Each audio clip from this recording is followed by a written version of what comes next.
केंद्र शासित प्रदेश लद्दाख इन दिनों सुर्खियों में है। वहां राजनीति गर्मा रही है। सबसे शांत इलाकों में शामिल लेह की सड़कों पर सीआरपीएफ और आईटीबीपी के जवान गश्त कर रहे हैं। वजह है बुधवार को प्रदर्शन के दौरान हुई हिंसा, झड़प और गोलीबारी। लद्दाख में करीब 36 साल बाद ऐसा प्रदर्शन हुआ है। केंद्रीय गृह मंत्रालय ने इस हालात के लिए सोनम वांगचुक के भड़काऊ भाषणों को जिम्मेदार ठहराया है। आपको बता दें कि सोनम वांगचुक का नाम आपने लेह और लद्दाख में कई सालों से जारी प्रदर्शनों के लिए जरूर सुना होगा। सोनम वांगचुक 10 सितंबर से हड़ताल पर बैठे थे। हालांकि 2 दिन पहले हुई हिंसा के बाद उन्होंने प्रदर्शनकारियों से शांति की अपील की और अपना अनशन भी खत्म कर दिया। लद्दाख में शुरू हुई हिंसा के बीच क्लाइमेट एक्टिविस्ट सोनम वांगचुक एक बार फिर से राष्ट्रीय स्तर पर चर्चा में आ चुके हैं। तो आइए जानते हैं कि कौन है सोनम वांगचुक। लद्दाख से आने वाले सोनम वांगचुक एक क्लाइमेट एक्टिविस्ट और इंजीनियर और शिक्षा सुधारक हैं। आमिर खान की फिल्म 3 इडियट्स में आमिर ने जिस इंसान का किरदार निभाया था उसे सोनम वांगचुक से ही प्रेरित माना जाता है। सोनम भारतीय सेना के लिए भी कई तरह से इनोवेशन बना चुके हैं।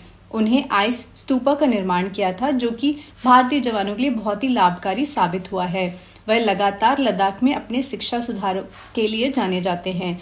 इसके अलावा वह Himalayan institute of alternatives Ladakh नामक संस्था से भी जुड़े हुए हैं।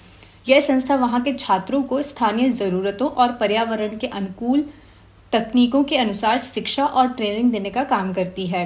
शिक्षा और इनोवेशन के फील्ड में काम करने वाले वांगचुक उस वक्त राजनीतिक गलियारों में दिखने लगे जब उन्होंने लद्दाख को पूर्ण राज्य का दर्जा देने की मांग की।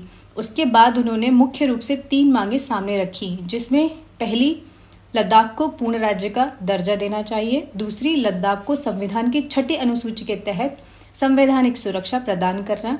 तीसरी, क्षेत्रीय संसाधनों, नौकरियों और स्थानीय स्वायत्तता की गारंटी को लेकर अपना आंदोलन शुरू कर दिया। वह इस मुद्दे को लेकर पहले भी कई बार भूख हड़ताल कर चुके हैं। इसके अलावा वह एक बार अपने समर्थकों के साथ पैदल चलकर दिल्ली भी आ चुके हैं, लेकिन बाद में उन्हें वापस भेज दिया गया था। आपको बता दें, वर्तमान में वह 35 दिवसीय अनशन कर रहे थे, लेकिन अनशन के 15वें दिन ही यह आंदोलन हिंसक हो गया। लेह में प्रदर्शनकारियों और पुलिस के बीच झड़प हो गई। इसमें भारतीय जनता पार्टी के कार्यालय को निशाना बनाया गया और उसमें आग लगा दी गई। हिंसा को देखते हुए वांगचुक ने अपनी हड़ताल वापस ले ली है और युवाओं से शांति बनाए रखने की अपील की है। पर मैं सोनम के शुरुआती दिनों का जिक्र जरूर करना चाहूंगी। 1966 में लेह जिले के अलची में पैदा हुए वांगचुक का 9 साल तक स्कूल में एडमिशन तक नहीं हुआ था, क्योंकि उनके गांव में कोई स्कूल था ही नहीं।